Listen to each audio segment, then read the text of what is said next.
This is what Zionism was about, and this was accepted by the world as the right. They had the right to return. Now, if we talk about the right of return of one nation, you'd expect that there would be, if we accept it as a principle, then you'd expect that we'd accept it in general, across the board.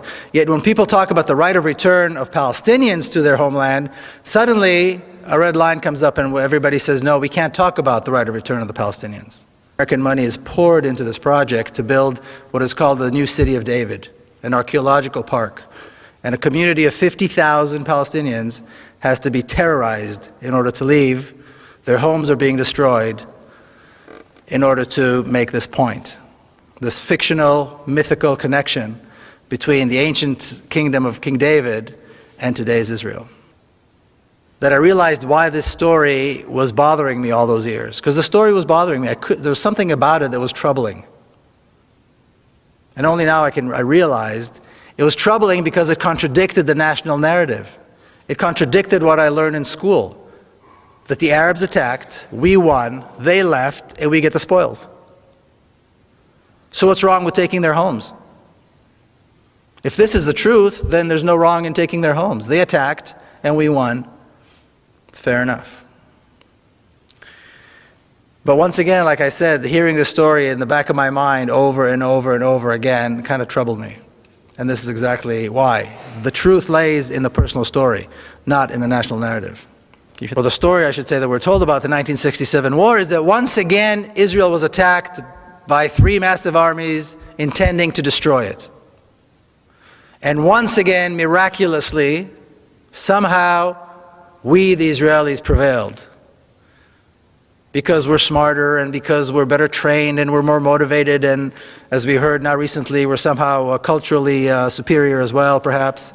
Who knows? But all of these reasons, for all these reasons, we prevailed and we defeated the Arab armies. Once again, when I was working on the book, I decided to go into the Israeli army archives to learn about my father's career. And the second thing she said was, my government is responsible. My government brought these 2 young men to such a level of despair that they would take their own lives and take the lives of other innocent people, including a 13-year-old girl.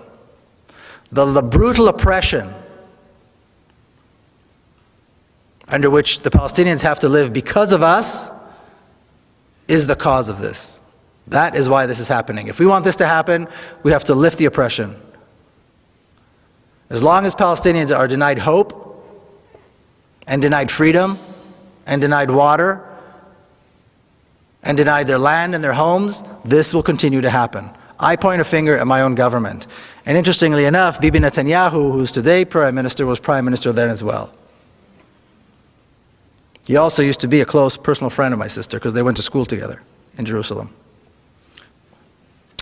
If you've been to Kalandia or any of the major checkpoints, you see the sign. It's about the size of one of these walls. It's a massive sign.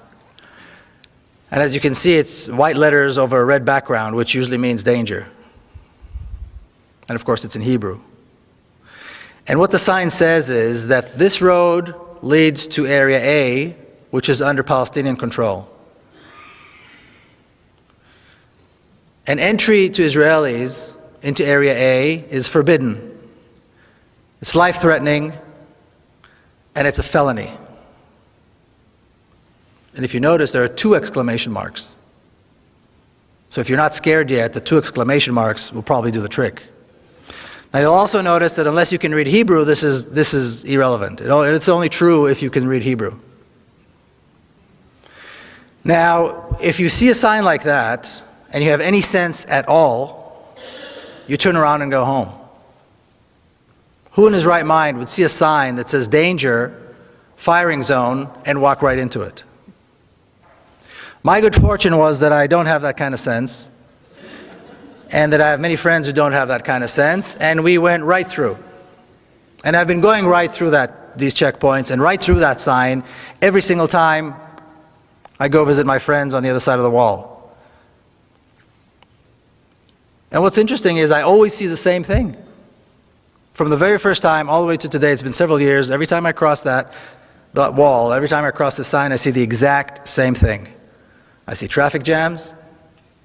I see children going to school, which is probably the most common sight in Palestinian areas, is children coming and going to school. I see people going to work. I see shops. I've yet to see the Palestinians that want to kill me. I've yet to see the Palestinians ready with machine guns and tanks and F-16s ready to bomb me because I'm an Israeli. I've yet to see that.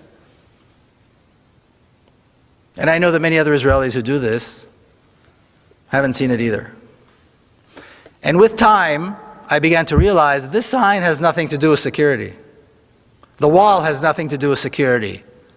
The massive armed Israeli forces along the road have nothing to do with security. The terrorizing and harassment that Palestinian Israelis go through when they go through Tel Aviv airport, the humiliating process that they have to go through, they have to endure every time they decide to leave and go overseas, has nothing to do with security. It has everything to do with racism, with hatred, and with a deep desire to keep us apart, to keep me privileged and them with no rights. That's the name of the game. That's what it's all about. And that's the purpose of the sign. Can you hit the next one, please?